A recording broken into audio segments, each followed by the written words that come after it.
सुर्खी से खबर, उम्मीदवार घोषित होते ही बंगाल में बीजेपी में बगावत। रानाघाट उत्तर पूर्व से विधायक आसिम विश्वास पर तोला वसूली भ्रष्टाचार के आरोप। पश्चिम बंगाल विधानसभा चुनाव की तारीखों के ऐलान के साथ ही बीजेपी की पहली सूची में ही पार्टी के अंदरूनी कलह को सतह पर ला दिया।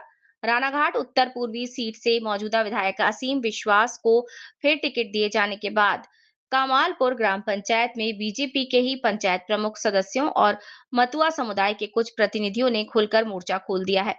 उनके अनुसार पिछले 5 साल में क्षेत्र के लोगों से पार्टी फंड के नाम पर लाखों रुपए वसूले गए और 2014 में पंचायत प्रमुख रहते हुए पुराने प्रमाण पत्रों के आधार पर सीए आवेदन कराने के नाम पर भी अतिरिक्त रकम ली।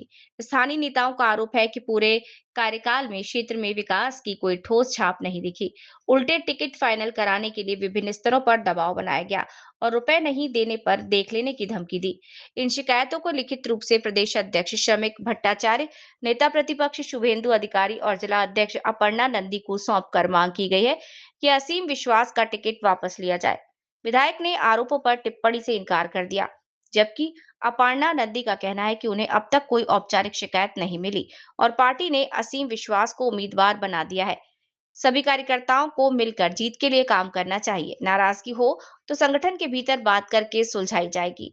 इस विवाद पर तृणमूल कांग्रेस ने तंज कसा और जिला अध्यक्ष देवाशीष गांगुली ने कहा कि ये तो शुरुआत है। अब खुद बीजेपी कार्यकर्ता अपने ही विधायकों पर आर्थिक भ्रष्टाचार के आरोप लगा रहे हैं। आने वाले दिनों में हर क्षेत्र से एक मामला सामने आएगा और जनता उन्हें सबक सिखाएगी। रिपोर्ट जिला नदिया, पश्चिम बंगाल से पृथ्वीराज मैत्र। আমাদের আজকে এই প্রতিবাদটা, নমস্কার, আগে প্রথমে বলে নিচ্ছি আমি কামালপুর জিপির উপপ্রধান। আর ওই প্রতিবাদটা আজকে আমাদের যে বিধানসভার যে মাননীয় প্রধানমন্ত্রী, মাননীয় যে বিধায়ক রয়েছে, তিনি 5 বছরে যে দুর্নীতির কাজগুলো করেছে সেই কাজের যে প্রতিবাদ, আমরা আরও যে 5 বছরের জন্য উনি বিধায়কের টিকিট পাচ্ছে সেটা যেন না পায়, তার জন্য আমরা এই প্রতিবাদটা করছি।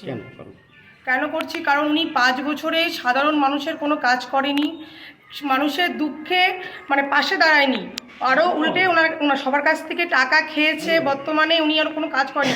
আমাদের ধানতলা এত বড় একটা বাজার আছে, সেই বাজারে উন্নয়নমূলক কোনো কাজ তিনি করেননি বিধায়ক অবস্থায়। তাহলে আরও 5 বছর থেকে উনি যে আরও কাজ করবে না তা আমরা নিশ্চিতভাবে জানি। আমরা আর জানি যে এই 5 বছরে উনি আরও দুর্নীতি বাড়াবে। আমাদের যে নরেন্দ্র মোদী যে বিজেপির যে দেখুন, 1947 সালে নেতাজি সুভাষচন্দ্র বসুর নেতৃত্বে ভারতবর্ষ স্বাধীনতা লাভ করেছিল 15ই আগস্ট। আজ এখানে যারা উপস্থিত হয়েছে প্রত্যেকে বিজেপির সৈনিক এবং বিজেপির মধ্য থেকেও বিজেপির যে পরাধীনতার বন্দী হয়েছে এরা, সেই পরাধীনতার থেকে মুক্তির শিকল কেটে বেরোতে চাইছে। তাই আজকে প্রধান সাহেব এবং উপপ্রধান এবং যেসব নেতৃত্ব রয়েছে প্রত্যেকে বিজেপির ভালোটা চায় এবং এই এলাকার মানুষদের এরা সেবা করতে চায়। এমএলএ হিসাবে যতটুকু সেবা করার দরকার ছিল আজ 5 বছরে অসীম বিশ্বাস তার 1 আনাও করেনি। তার ফল প্রশ্রুতিতে আগামী দিনে যদি ভারতীয় জনতা পার্টি এইরকম দুর্নীতিগ্রস্ত এবং ব্যক্তি স্বার্থ চরিতার্থ করার জন্য যিনি সর্বদা একনায়কতন্ত্রের ভূমিকা পালন করে তাকে যদি টিকিট দেওয়া হয়, তাহলে রানাঘাট উত্তর পূর্ব বিধানসভার অন্তর্গত যেসব সাধারণ জনগণ মোদিজি এবং তার ভারতীয় জনতা পার্টিকে মন থেকে শ্রদ্ধা ভালোবাসে, সেই ভালোবাসা কিন্তু ঘৃণায় পরিণত হবে। আপনার কাছে লিখিত অভিযোগও দায়ের করা হয়েছে দত্তপুলিয়া গ্রাম পঞ্চায়েত এবং তার সঙ্গে সঙ্গে যে আরেকটি গ্রাম পঞ্চায়েত তার পাশে, অর্থাৎ যেখানে বড় দুর্গা হয়েছিল সেই এলাকার। দেখুন, আমি বলি সেই ব্যাপারে লিখিত কোনো অভিযোগ আমাকে দিয়েছে, আমার হাতে কোনো লিখিত অভিযোগ আমি পাইনি। প্রথম কথা। দ্বিতীয় কথা, কোথায় দিয়েছে তাও জানি না। আর তৃতীয় কথা হচ্ছে গিয়ে যে নির্বাচনে প্রার্থী ডিক্লেয়ার হয়ে গেছে ভারতীয় জনতা পার্টি কার্যকর্তা, অনুশাসনযুক্ত কার্যকর্তা, আমাদের নির্বাচন ঘোষণা হয়েছে, সকলের ঐক্যমত আছে, আমরা একসঙ্গে হাতে হাত মিলিয়ে কাঁধে কাঁধ মিলিয়ে লড়াই করব এবং প্রার্থীকে যে 2021 এবং 19, 21, 24 সমস্ত কিছুর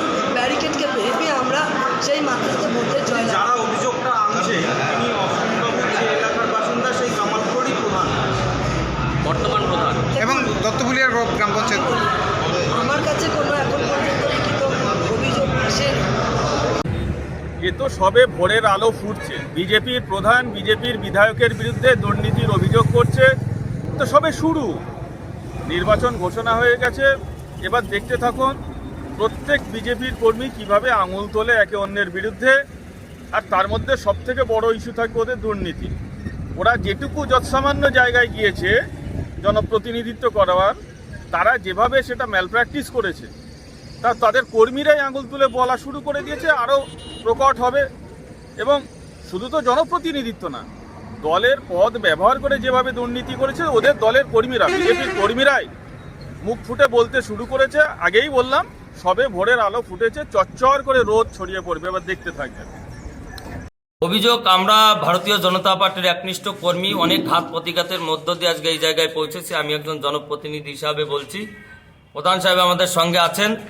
আমরা এই রানাঘাট 89 বিধানসভা কেন্দ্রে যিনি বিধায়ক ছিলেন তার বিরুদ্ধে আমাদের অভিযোগ তিনি দুর্নীতিগ্রস্ত এবং একজন অসৎ ব্যক্তি। তাকে যদি পুনরায় এই বিধানসভায় টিকিট দেয় তাহলে আমরা দলের কাছে আমাদের আবেদন, আমরা অস্তিত্ব সংকটে ভুগব এবং সাধারণ মানুষ অসীম বিশ্বাসের বিরুদ্ধে গর্জে উঠবে। তাই এই সিটকে বাঁচাতে গেলে, এই মানুষদের বাঁচাতে গেলে আমাদের বিকল্প যে কোনো প্রার্থী আমরা মেনে নেব, কিন্তু অসীম বিশ্বাসকে আমরা মেনে নিতে পারছি না। তিনি দুর্নীতিগ্রস্ত, অনেক অভিযোগ তার বিরুদ্ধে আছে। ভোট আমাদের করাতে হবে, এই হিসাবটাই আমরা রাখছি, যাতে দল চিন্তাভাবনা নেয় এই অসীম বিশ্বাসকে পরিবর্তন করে নতুন যে কাউকে প্রার্থী করা হোক।